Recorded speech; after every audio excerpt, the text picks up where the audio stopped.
Halo Tribuners, salam jumpa di Tribun Ambon hari ini edisi 16 November 2022. Selama beberapa menit ke depan kami akan menghadirkan sejumlah informasi terupdate dari Kota Ambon dan sekitarnya.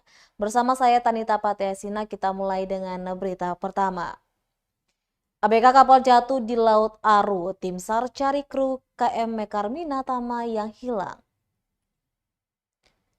Satu anak buah kapal ABK KM Mekarmina Tama dilaporkan terjatuh di Laut Kepulauan Aru.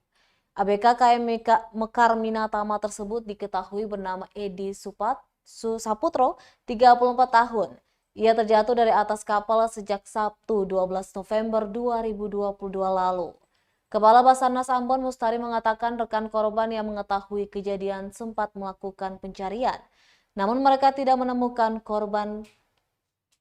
Karena tidak menemukan korban, pihak kapal kemudian meminta bantuan dari tim SAR untuk melakukan pencarian.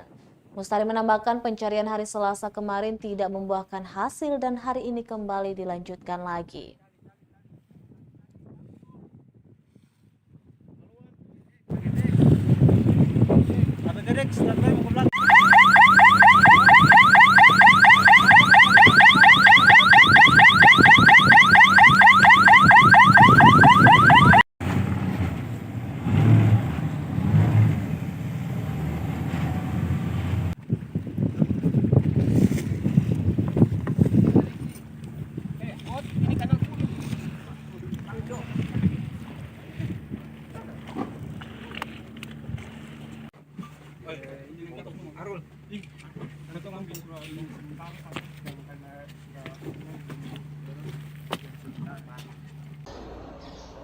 Siapa?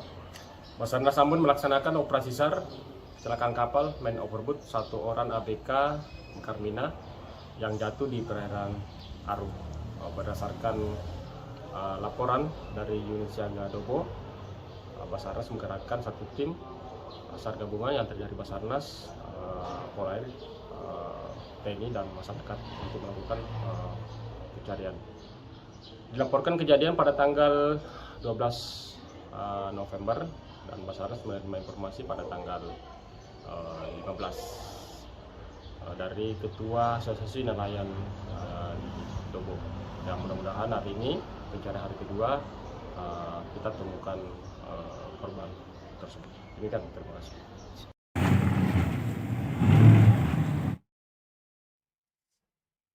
Tribuners, korban bentrok di kawasan Stein Ambon nilai Bodewin Watimena dan Eli Toisiuta beri janji palsu. Rizal Taufik Serang, salah satu korban bentrok di kawasan Stein, Kota Ambon yang kafenya ikut hangus terbakar, menilai telah diberi janji palsu oleh penjabat Wali Kota Ambon Bodewin Watimena dan Ketua DPRD Eli Toisuta. Pasalnya hingga saat ini tidak ada keterangan yang jelas dari pemerintah terkait skema ganti kerugian kepada korban bentrok di kawasan Stein Ambon. Anggota Ansor Kota Ambon ini mengaku padahal kafe miliknya yang terbakar adalah satu-satunya sumber penghasilan untuk menafkahi keluarganya.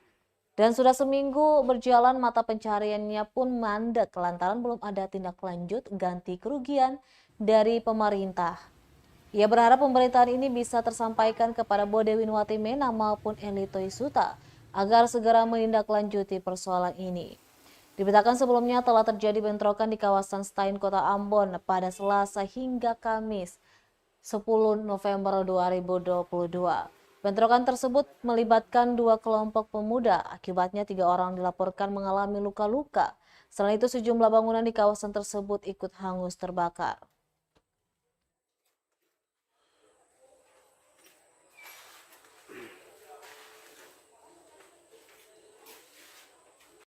Assalamualaikum wabarakatuh. Kita bernama Rizal Taufik Serang. Kita salah satu korban pertikaian warga Stein Ambon kemarin. Sesuai dengan hasil rapat PJ Wali Kota Ambon, Ketua DPRD Kota Ambon beserta tokoh-tokoh yang lain, bahwasanya akan melakukan proses ganti rugi kepada katong, saya dan para korban-korban yang lain. Tetapi sampai saat ini tidak ada informasi maupun konfirmasi dari PJ Wali Kota Ambon maupun yang terkait untuk menindaklanjuti proses ganti rugi. Kita mau sampaikan bahwa di tempat ini, kafe ini beta menghidupkan beta dua anak dan satu istri. Beta selain sini beta tambah usaha, beta tambah tinggal. Jadi beta minta tolong Bapak Wali Kota Ambon, Bapak PJ Wali Kota Ambon, Bapak yang terhormat Bapak Budewinu Watimena untuk segera merealisasikan dan komitmen apa yang Bapak sampaikan kepada katong pada saat rapat itu, agar katong beta dan beta keluar hidup terlantar.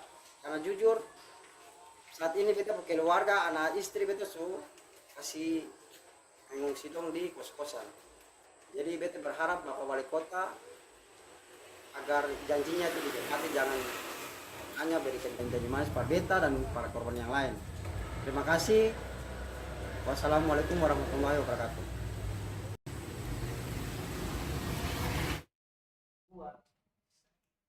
Tribuners, kita beralih ke berita selanjutnya. Sekretariat Molucas Oranye Community bakal jadi tempat nobar Piala Dunia 2022. Nonton bareng atau nobar tim nasional Belanda di Piala Dunia FIFA 2022 akan diselenggarakan fans Oranye di Kota Ambon. Timnas Belanda dijadwalkan akan berhadapan perdana dengan Senegal pada 21 November 2022 nanti. Molucas Oranye Community atau MOC, organisasi yang memiliki kecintaan dan loyalitas kepada timnas Belanda ini, berencana akan nobar mulai dari acara penampilan perdana hingga final nanti di pelataran sekretariat MOC yang berlokasi di Jalan Lema 5, Blok 4, Perumnas Poka, Kecamatan Teluk Ambon, Kota Ambon. Pihak MOC juga sedang mempersiapkan alat-alat penunjang nobar, diantaranya beberapa kursi, proyektor, dan juga screen monitor. Pemilihan tempat ini juga menjadi keputusan final, mengingat terdapat dua opsi nobar dari MOC, diantaranya sekretariat perkumpulan fans tim Oranye ini dan lapangan sepak bola di Desa Galala.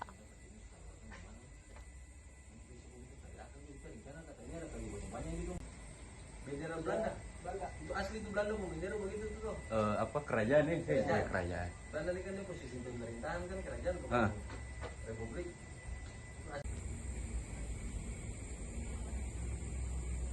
Sister Anon ada korban jenazah. Sister Anon bersuka. Yo masih ada yo, mari datang. Tingkatkan pelayanan pertanahan, BPN Maluku gelar uji kompetensi bidang survei kadastral. Kantor Wilayah Balai Pertanahan Nasional BPN Provinsi Maluku menggelar uji kompetensi bidang survei kadastral tahun 2022.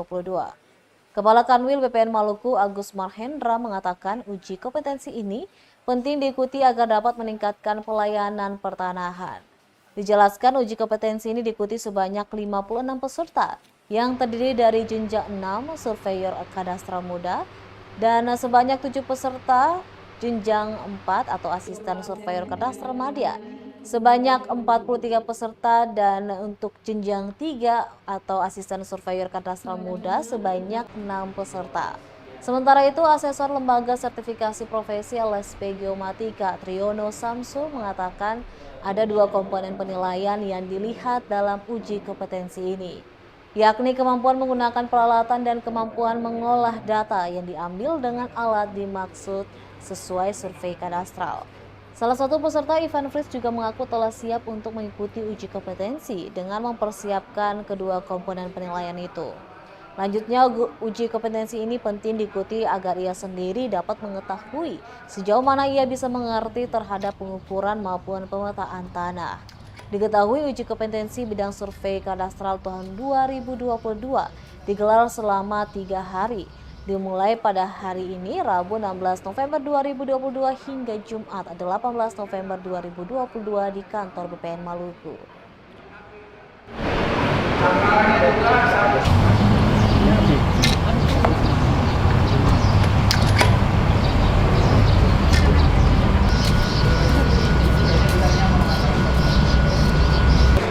Pelayanan pertanahan ini salah satunya adalah menyangkut pengukuran bidang tanah yang dilanjutkan dengan pemetaan. Nah, ini merupakan pelayanan ujung tombak kalau kita mau melakukan sertifikat tanah. Ini merupakan hulu awal Kalau di awalnya aja tidak berkualitas, pasti di akhirnya tidak berkualitas. Dan ini juga merupakan pelayanan publik, maka saya ingin publik juga tahu bahwa benar-benar mereka-mereka yang melaksanakan pelayanan pertanahan ini adalah profesional, sehingga produk-produknya memang berkualitas, gitu. Dan yang melaksanakan ini tidak main-main, ini adalah lembaga independen, lembaga profesional, kaitannya bidang kadastral yang berhubungan dengan profesi. Jadi ini dari LPK Geomatika yang berkedudukan di Tangerang Selatan. Kami lebih cenderung tanggung jawab kami kepada masyarakat, kepada negara, bahwa kami ingin mengembangkan kapasitas mereka, kompetensi mereka yang tidak cukup dari pendidikan aja, tapi kita menuntut bahwa mereka benar-benar profesional. Pak, mungkin pertanyaan terakhir Pak, harapan dengan adanya uji kompetensi ini seperti apa Pak? Harapan itu Pak? Harapan saya pelayanan pertanahan yang dilakukan oleh BPN ini meningkat dan berkualitas. Karena apa? Didukung oleh SDM yang profesional. Dan artinya dia tuh harus bisa mengambil data, melakukan pengukuran, dan harus bisa mengolah data itu sehingga menjadikan produk. Produknya umumnya berupa bidang-bidang tanah, namanya siapa, luasnya berapa, letaknya di mana gitu.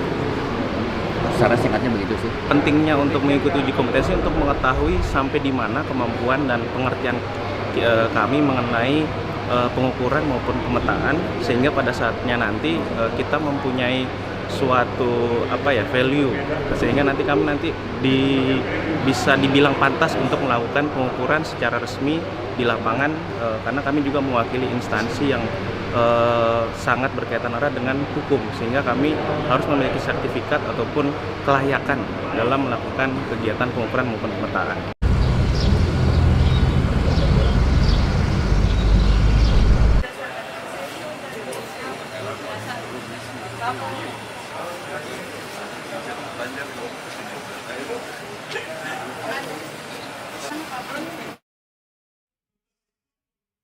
Selanjutnya, Tribuners thrifting hemat dan nyaman di Cakar Bongkar Citra. Harga terjangkau mulai dari Rp35.000. Beberapa tahun belakangan belanja baju bekas atau yang dikenal dengan thrifting jadi kegemaran, terutama anak muda.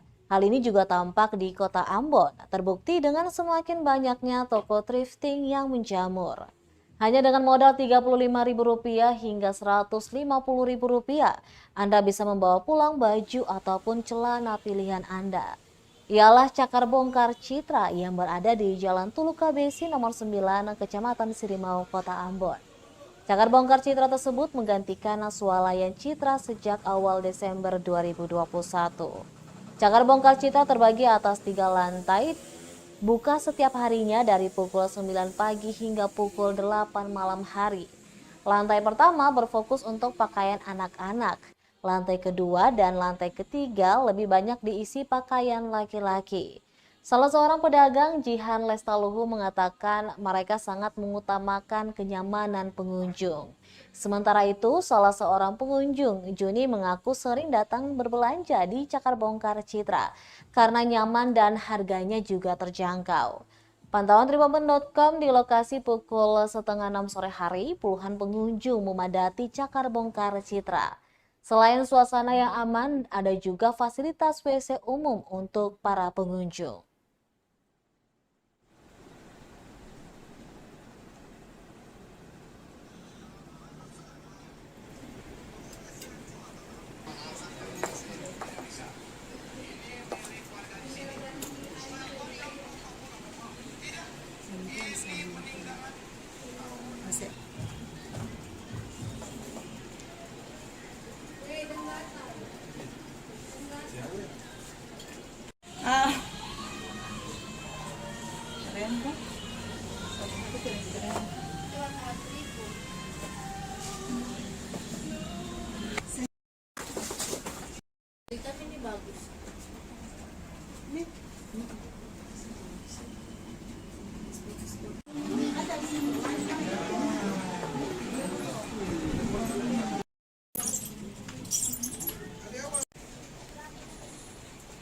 Boleh tahu kenapa datang belanja di sini? Kira-kira apa alasannya gitu? Di sini tuh nyaman, dia pun tempat tuh. Tempatnya nyaman ya? Iya nyaman dan akan seng panas karena dia pun AC. Oh, penjualnya juga ramah-ramah. Kakak sering kesini ya? Berdua ya? Iya, Oh, sering kesini belanja di sini. Barang bagus-bagus. Soal harganya bagaimana harganya? Harganya juga murah, sesuai bahannya tuh kakak tuh. Oh iya. Ya, terima kasih. Dengan kakak siapa? Kakak Juni. Kakak Juni dan kakak? Oke, terima kasih kakak. Ya, kakak Ji boleh jelaskan tentang cakar bongkar di Citra ini? Boleh. Ya, jadi cakar bongkar di Citra yang pastinya semua di sini tuh barangnya lengkap ya. Terus kita barangnya semua impor. Nah, barang semua di sini banyak impor. Mulai dari dress, celana jeans cowok, celana jeans cewek, kaos cowok, kaos cewek. Terus ada juga jas-jas. Lalu celana-celana kantor, celana kulot, ada horden, pokoknya semua jenis barang. Semua lengkap ya di lengkap sini. di sini. Ada tas juga tadi, kami Iya, ada tas, ada ada sepatu. Untuk kenyamanan pengunjung di sini juga bagaimana? Kita Kak Ji? memfasilitasi teman-teman pengunjung yang mau berkunjung di sini. Kita ada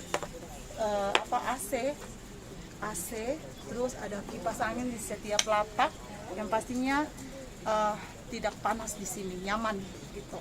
Jadi AC di setiap sudut ada, terus ada kipas di setiap lapak. Tuh.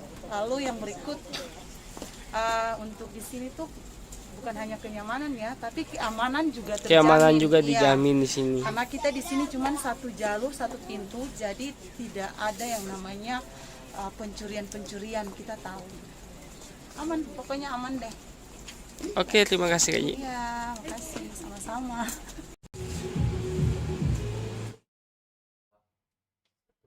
Berita terakhir dari Kabupaten Maluku Tengah, Tribunas kebakaran di Lesane, Masohi ternyata akibat korsleting. Kebakaran rumah di Kelurahan Lesane, Masohi disebabkan arus pendek listrik. Hal tersebut diungkapkan Ketua RT 05 Lasadari kepada tribunambon.com di lokasi Rabu 16 November 2022. Kata dia, percikan api terjadi sekitar pukul 5:40 waktu Indonesia Timur dan api mulai membesar pada pukul 6 pagi hari. Selanjutnya, kobaran api dengan cepat membesar karena semua struktur bagian atas rumah berbahan kayu. Serupa dengan itu, salah seorang korban, Ati, mengaku sempat mendengar bunyi dari bagian samping rumah yang ternyata adalah korsleting listrik. Insiden itu tak hanya menghanguskan rumah tinggal milik Siti Mariam, rumah kontrakan, 2 unit sepeda motor, dan ribuan potongan pakaian, serta buku-buku milik pedagang juga hangus terbakar. Akibat insiden naas itu, korban mengalami kerugian ditaksir mencapai ratusan juta rupiah.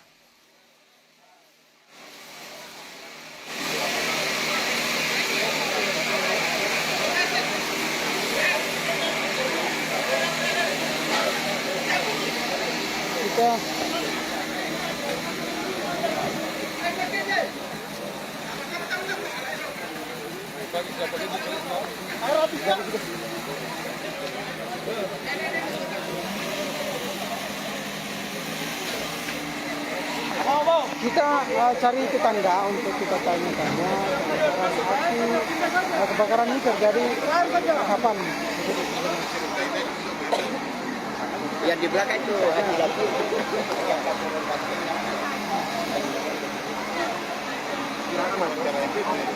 Ini kan tetangga terdekat ini depan rumah Tribunas. Ini Pak Hakim ini tinggal di depan rumah yang terbakar ini. Ini api jam berapa Pak Hakim? Api tadi sekitar jam 6.30. Oh, jam 6.30. Ya, kan kebetulan tadi saya keluar ke pasar. Setelah sampai di pasar, saya sudah melihat api sudah naik dari jarak jauh. Setelah saya kembali, ternyata kebakaran di depan rumah saya. Oh, begitu. Jadi sekitar jam 6 tadi ya? Sekitar jam 6.30. Jam 6.30, setengah 7 tadi. Oh, oke. Ini rumah siapa nih? Ini rumahnya Nenek Haji. Anton. Oh, La Anton. La Anton ya. La Anton yang mana ya? Ada sementara jalan. Udah keluarga. Ini kalau lihat Sendosi sempat keselamatkan barang-barang apa? Siang lah ya? Langsung tanya di Mana? La Anton. rumah kan? Iya. Namanya Haji Maryam. Hah? Haji Maryam. Oh, Haji Maryam yang punya rumah ini? Iya. Oh, Anto di mana Anto? Kita bahkan tuh ada di situ. Di sini. Ini ada di muka itu. Oh, yang ada di sana. Lagi ada situ. Laram ada yang baju orange sama dia. Oh, begitu. Oh, iya. Oke, Anto ada. Jadi Tribuners api yang mana? Oh, Anto punya anak itu. Tapi dia tinggal di sini juga? Iya. Oh. Jadi Tribuners api menurut informasi yang kami dapati dari saksi, ada saksi yang melihat kobaran api dari awal mengatakan bahwa ini api sudah dari jam 6 pagi tadi rumah ini mulai terbakar. Namun untuk lebih jelasnya kita akan cari informasi ataupun menggali informasi. Baik Tribuners, demikianlah Tribun Ambon hari ini edisi 16 November 2022. Saya Tanita Patesina beserta tim redaksi yang bertugas undur diri. Sampai jumpa lagi dan amato. Terima kasih sudah nonton. Jangan lupa like, subscribe, dan share ya.